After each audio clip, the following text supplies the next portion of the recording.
Kasunod ng kinausap ni Kuya ang iba pang duos para sa kanyang mabigat na tanong at para tulungan ng duo challengers sa gagawin nilang big tapatan.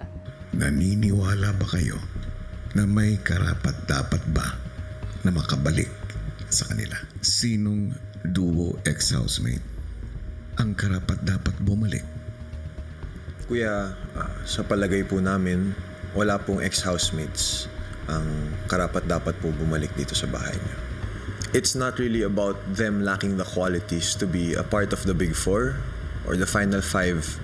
There's a perfect timing and there's a perfect reason for everything that happens in our lives. Kung hindi po sila pinala na magstay po dito sa bahay nyo, na may something greater po waiting for them outside.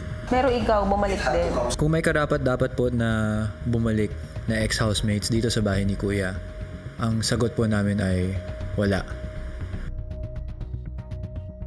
May rason kung bakit sila nawala. At ang rason ay yung 3 points. Hindi, medyo contradicting lang kasi yung mga sinasabi niya before na I'd rather leave, parang hindi niya kaya ng guilt.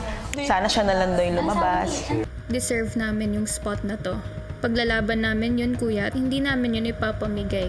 Magtanong lang si Shubi kay ACPP. Ano sa'yo? Yes or no? Yes or no? Opo, Kuya. Si Shuvi at Ate Klang po. Me and Esther both think that they're very deserving po to come back. They have made such an impact po talaga in this house. Yung light ni Ate Shuvi po and yung energy po ni Ate Klang. And really just Ate Klang being our mom and having to cook for us din po, having to share her love with us po. It's a big thing. And Ate Shuvi po spreading her light, her competitiveness, and her energy po. They were a big loss po in this house. They really felt like family.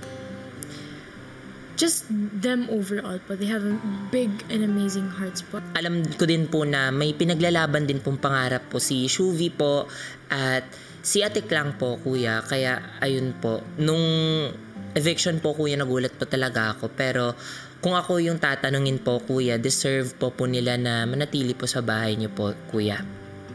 Handa ba kayong isakripisyo ang pwesto ninyo para makabalik sina Shuvi at Clarice?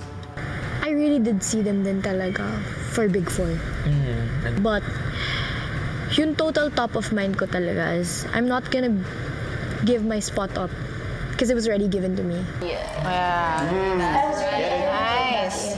I already came back in and I'm not gonna give it up for someone else. I want to fight it talaga. I want to fight it the fair way din. I want to keep going.